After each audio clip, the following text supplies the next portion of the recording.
राम राम जी सारा ने स्वागत है आपका हमारे एक नए व्लॉग में। जैसा कि आप जानते हैं आज है अहोई अष्टमी और इस दिन स्पेशली बच्चों के लिए व्रत किया जाता है। और ये व्रत जो है करवा चौथ के ठीक चौथे दिन आता है। करवा चौथ को तो हम हमारे पति की लंबी उम्र के लिए व्रत रखते हैं और इस व्रत में हम स्पेशली हमारे बच्चों की उम्र के लिए और उनकी खुशहाली के लिए व्रत रखते हैं। हाँ जी, तो देखिए हमारा दोनों माँ बेटी का लुक आपको कैसा लग रहा है। हेलो गाइस बोलो सभी को बेटा। हेलो गाइस, कैसे हो आप सभी। yes.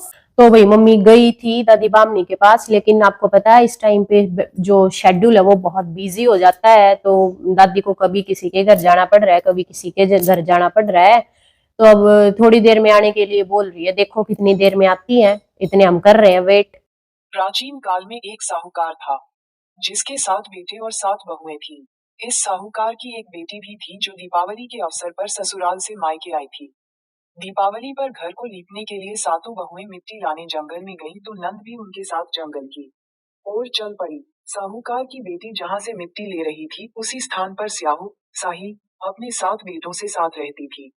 मिट्टी खोदते हुए गलती से साहूकार की बेटी की खुरपी से स्याहू का एक बच्चा मर गया। स्याहू इस पर क्रोधित होकर बोली, मैं तुम्हारी कोख बांधूंगी।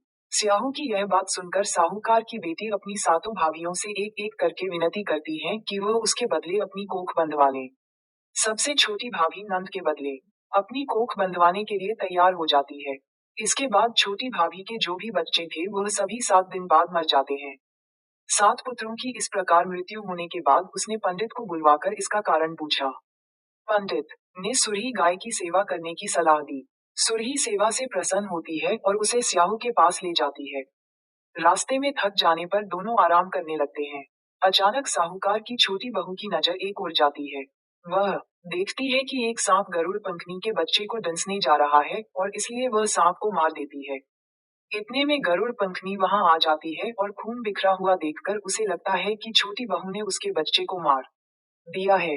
इस पर वह छोटी बहू को चोंच मारना शुरू कर देती है। छोटी बहू इस पर कहती है कि उसने तो उसके बच्चे की जान बचाई है। गरुड़ पंखनी इस पर खुश होती है और सुरही सहित उन्हें स्याहू के पास पहुंचा देती है। स्याहू छोटी बहू की सेवा से प्रसन्न होकर उसे 7 पुत्र और 7 बहुएं होने का आशीर्वाद देती है। स्याहू के आशीर्वाद से छोटी बहू का घर पुत्र और पुत्र की वधुओं से हरा भरा हो जाता है।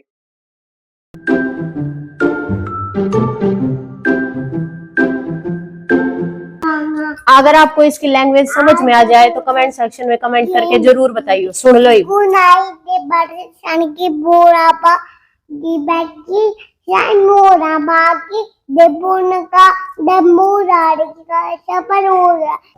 लो भाई, मम्मी और के लिए बना दी है चाय और ये अब मैं भी चाय पीऊंगी।